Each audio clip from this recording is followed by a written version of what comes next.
एक विशालकाय काया और दूसरी औसत, दोनों के चेहरों पर दमकता तेज।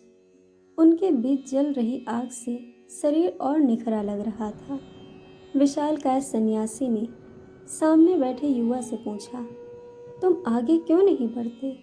मोह के बंधन को काट क्यों नहीं देते? उस युवा सन्यासी ने पूछा, कैसे? तलवार से। अब जब वो तुम्हारे सामने आए तो उन्हें तलवार से काट देना। युवा सन्यासी ने हामी में सिर हिला दिया। हालांकि इस बात को वो दोनों जानते थे कि ऐसा करना आसान नहीं। कोई अपनी माँ को कैसे काट सकता है? परमहंस यानी वो सन्यासी जो ज्ञान के चरम अवस्था में पहुंच गया हो, जिसने महसूस कर लिया हो ब्रह्म होना। स्वामी विवेकानंद के गुरु रामकृष्ण परमहंस ने उस अवस्था को हासिल किया। उन्हें अवतार मानते हैं उनके अनुयायी, लेकिन इस अवस्था तक पहुंचने के लिए स्वामी रामकृष्ण को अपने मोह से पार पाना पड़ा।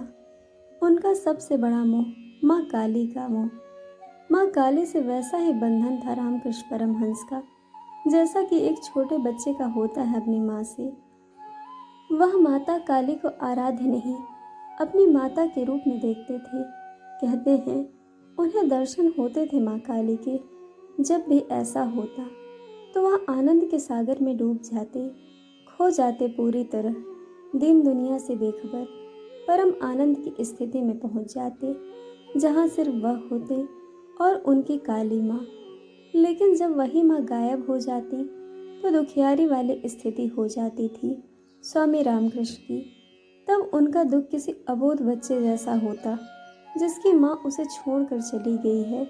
बताया जाता है कि इस दुख में आंखें नम हो जाती थीं उनकी, आंसू की धार बह निकलती। कई बार वह रोने लगते, चिल्लाते और पुकारते अपनी माँ को। उन्हें इसी अवस्था में देखा था स्वामी तोतापुरी ने। स्वामी तोतापुरी के बारे में जानकारी मिलती है कि वह आदि शंकराचार्य की दशनामी शाखा के संत थे, एक नागा साधु जो पूरे देश में विचरण करते रहते। उनकी उम्र और जन्म को लेकर बहुत जानकारी नहीं है। इतना पता चलता है कि वह सन 1864 में कलकत्ता के दक्षिणेश्वर काली मंदिर में पहुंचे। यहीं एक दिन उन्होंने देखा रामकृष्ण को, एक युवा जो माँ की भक्ति और साधना में फंस कर रह गया है। तब तक भक्ति की परम अवस्था में पहुंच चुके थे रामकृष्ण, लेकिन तोतापुरी ने उन्हें देखते ही जान लिया कि यह युवक ज्ञान के उस सर्वोच्च शिखर तक पहुंच सकता है जहां जाना सभी के लिए संभव नहीं। बस उसे अपने बंधनों को तोड़ना होगा, पीछे छोड़ना होगा माँ के प्रति अपना प्यार। तोतापुरी ने रामकृष्ण से पूछा, तुम अभी तक अपनी भक्ति के प्रति इतने समर्पित क्यों हो? इससे आगे क्यों नहीं बढ़ते? तुम में क्षमता है कि परमहंस बन सको। रामकृष्ण जी ने पूछा, लेकिन वह कैसे? तो तोतापुरी ने जो बताया उसे सुन कोई भी भक्त हिल जाएगा। तोतापुरी ने कहा, तुम्हें अपनी माँ को छोड़ना होगा।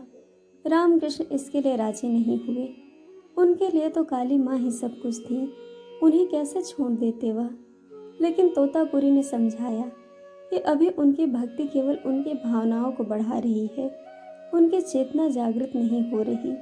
अगर चेतना को जागृत करना है, सबसे ऊंचे स्तर पर ले जाना है, तो भक्ति को भी मोह के दायरे से बाहर निकालना होगा।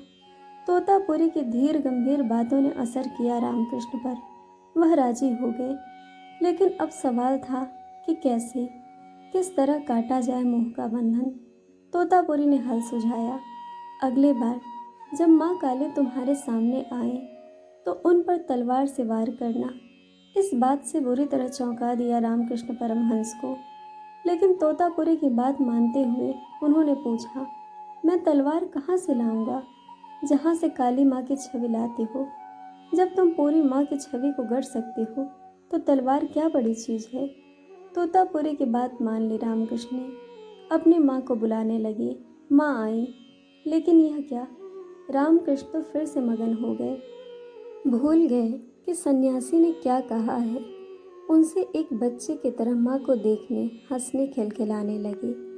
जब इस समाधि से वे बाहर निकले तो याद आया कि करना क्या था। उन्होंने तोतापुरी को अपनी समस्या बताई कि माँ को देख सब भूल जाता हूँ मैं, इसका क्या किया जाए। तोतापुरी ने समाधान सुझाया। कांच का एक टुकड़ा लेकर बोले, फिर से माँ को बुलाओ। अब अगर तुम फिर से फंसोगी तो मैं इस कांच से तुम्हारे माथे पर काट दूंगा। तुम तुरंत एक तलवार गढ़ना और उससे माँ काली पर वार करना। रामकृष्ण ने ऐसा ही किया। फिर से माँ को बुलाया। माँ आई और रामकृष्ण फिर से परम आनंद में खोने वाले थे।